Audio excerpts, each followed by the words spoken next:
Okay, welcome in, y'all. So today we were just hanging out by the river, and I just figured, why not make this video to teach Hasan Campbell how to use his shock collar, e-collar, on his dog, since he doesn't seem to know how to.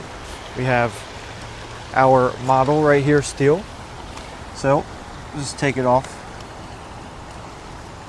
real quick. Firstly, he's going to need to take the tape, the electrical tape or whatever, off the back and re-put these prongs on.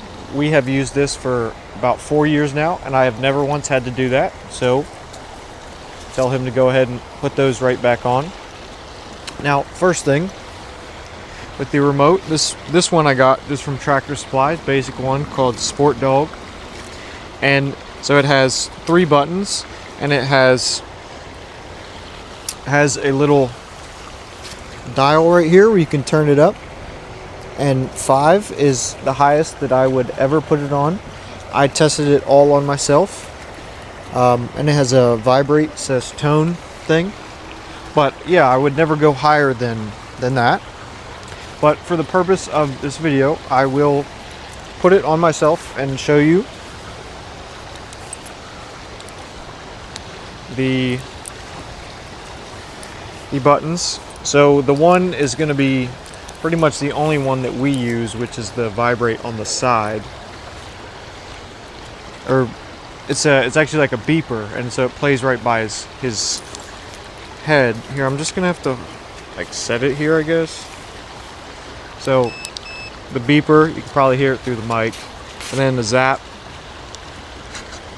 and then this is the high voltage zap. And it's like it's like more of a steady current. Now, the reason that I have it on 5, which is, like I said, the highest setting I would ever use, is because if you use this properly, you should pretty much never have to zap your dog, okay? So we really always use the beep, and that is so that when Steel and my other dog Star, that you might have seen, I don't know if she walked through or not, but when they are like far out, you know, whether we're in a field throwing the ball or when we're here at the woods kind of messing about, whatever, like I can just do the beep and they will come right back. Now Star doesn't wear one, but if she's not by me, she's with him. And if not, like she'll come right back. She's kind of like, I call her like my Pokemon, because she's always like right attached to either me or Steel. But anyway, so like I said, if you're using this properly, you should never have to shock your dog. And also, if you zap and the dog immediately like jumps and screeches really loud, like you got it on too high, okay? The only time that you need to use the high stem stuff is in like an emergency. Like let's say, I don't know, there was like a bear and Steel wanted to chase it for some reason. Like obviously that would be terrible, and so I would click the high stem thing real quick to try to stop him in his tracks and come back. Now the other case would be if you had a dog like a Malinois or something like that, extremely high drive, where they need that extreme stimulus. There we go. Or they need the extreme stimulus, and so that would be the only case on like a Malinois, something like that. Now in his case with the, was it like a golden retriever or something? I don't know. Yeah, absolutely not. And especially because he was just trying to get it to stay in frame on its bed, and it was just readjusting, and he went to zap it. I mean, the dog clearly doesn't get any kind of exercise, so, but we can leave that for another topic. Anyway, so I'll show this in action. Big boy. He wants your collar back. So I don't know if you guys saw, but his nub was actually wagging there because he enjoys this collar. So look, by the way, another thing, you should always be able to fit 2 fingers in there, okay? Should be like all around. It shouldn't be too tight, like tight enough that it obviously stays in contact with the neck, but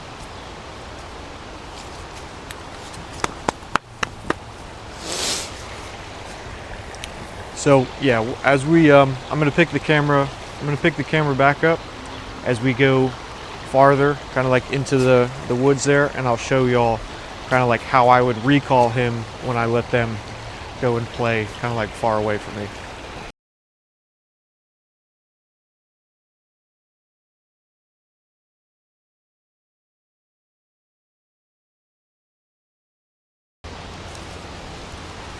All right, y'all, so we have walked a little bit upstream. I'll show you that here. So we were originally down that way. So now we have made it to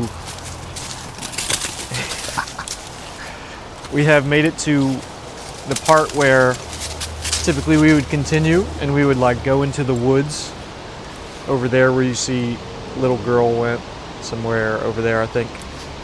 And so I'll let them kind of like run out. Stars got the zoomies, so she's going back and forth, but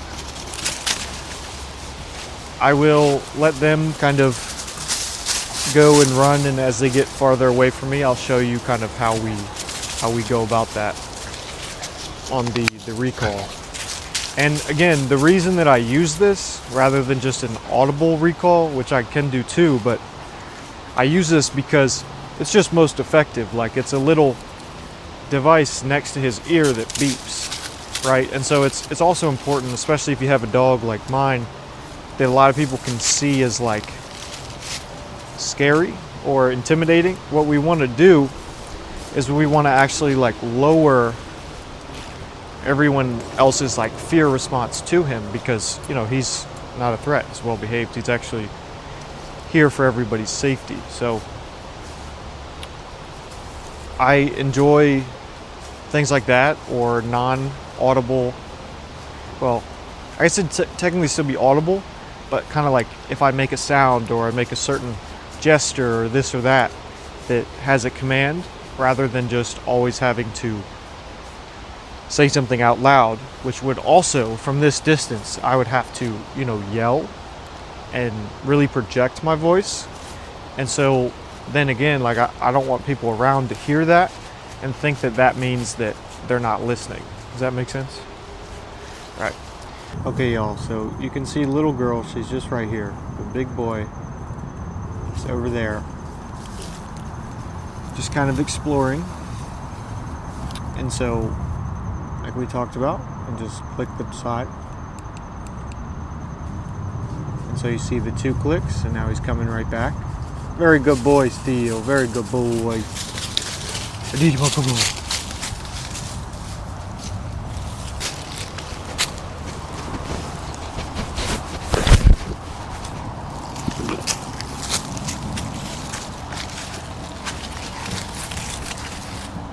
Right, so as y'all saw, for that instance in particular, I double tapped it, right? And so that's because for him, he understands that like if I just do it once, that means like that's kind of his boundary. Like that's me telling him that that's as far as he wants to go.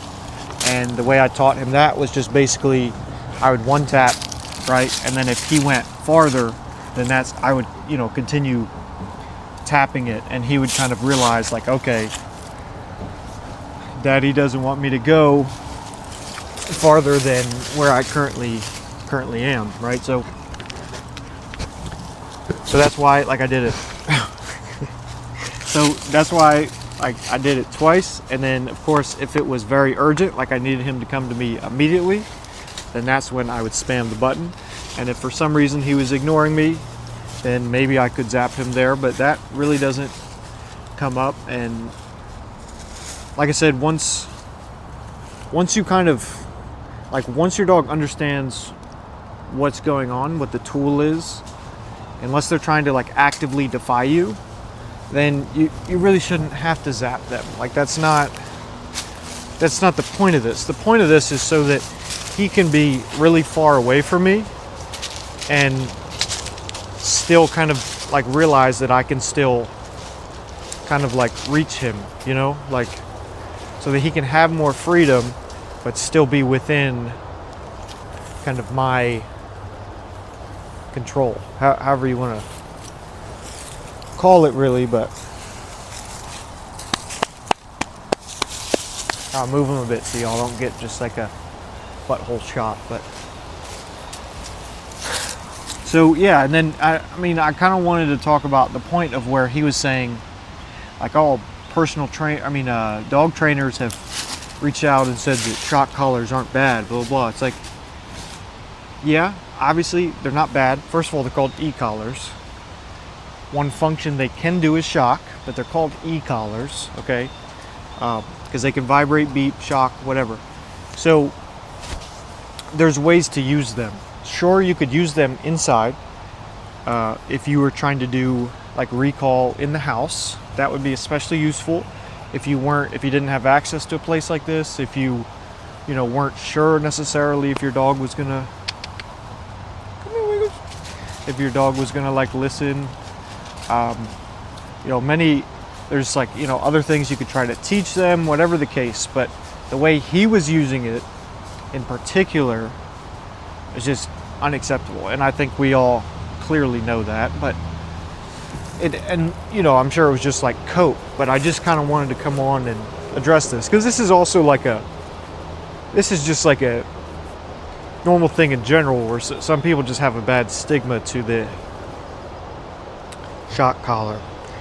So obviously, like you see in his case, that's him abusing the tool, but you see how I'm using it, and that's how it can be used correctly. So just to show you again, big boy is right about over there.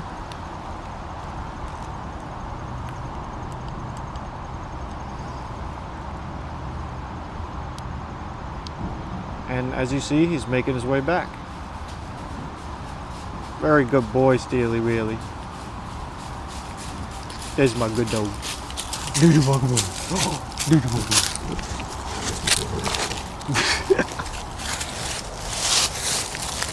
Final point. If you do have to shock your dog, the dog should not whimper and jump like that, okay? Like sometimes they may make a slight thing, like I'm not willing to show you because I really don't want to just zap Steel for no reason. But if I do ever have to, number one, I wouldn't like hide it the way he's like hiding and lying about the certain. But two, like the dog should not, like based on the jump and the whimper, that tells you that the setting was far too high. And so that is just unacceptable. It's a tool, it's not a torture tactic. And the memes that came about, they're like funny, but they're also terrible, because then you think, it's like making a joke of it, but it's also like the dog's being tortured. So that's kind of